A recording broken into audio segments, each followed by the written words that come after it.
What if I were to tell you that your insecurities about staying sober are your greatest assets? Now, this is a completely different mode of thinking for most people. It represented a huge shift for me. And in the past, when I was insecure and judged it and made it out to be wrong, something must be wrong, I wouldn't feel this way. I would sabotage myself, sabotage my progress, my results, because I was rejecting this part of me. And what I've come to find is that my insecurities, this is something to be loved and accepted. And when I tell the truth to myself, most importantly, that I'm just feeling insecure, that's all it is, I'm able to move forward without sabotaging myself. And so I've come to find that in the journey on the journey of sobriety, that being insecure is actually a sign that I'm growing and that there's no way to avoid it. And so now I almost welcome it. It means I'm stepping into the unknown. And I've seen firsthand that my addiction is actually a platform, a springboard into trusting myself more. It's through these insecurities, believe it or not, paradoxically, that I've learned to trust myself on a whole new level. And it started off not that way at all. I was in AA, I was very insecure. I gave my power and authority to other people. I would always run things by people. I never trusted myself. I was afraid I wouldn't stay sober. These are natural, and it's a natural tendency, especially growing up if you grew up in a house that was disempowering, where there's a lot of dysfunction, intergenerational trauma,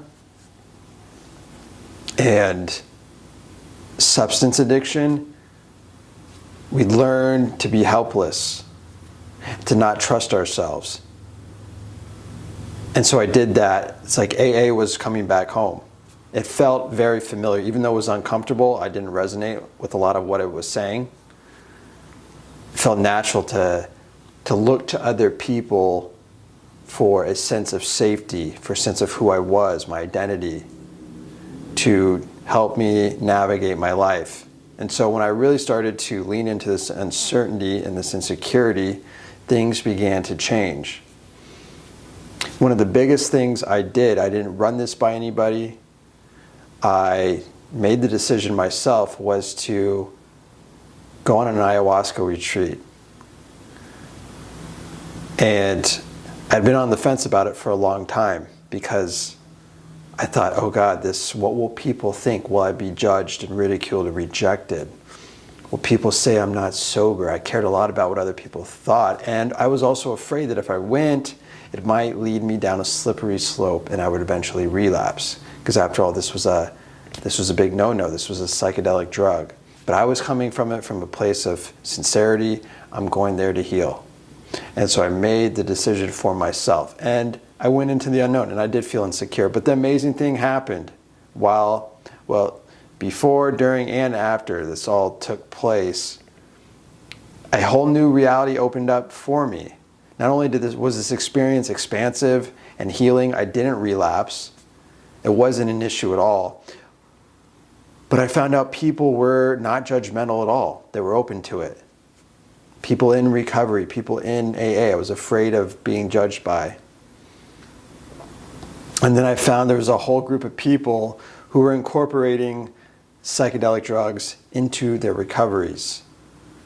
And I had no idea of its existence beforehand, but it was because I was willing to trust myself, to lean into insecurity and do something that really called to me, that this new paradigm, this new reality opened up. So now I wasn't being squeezed in this little box. I was expanding.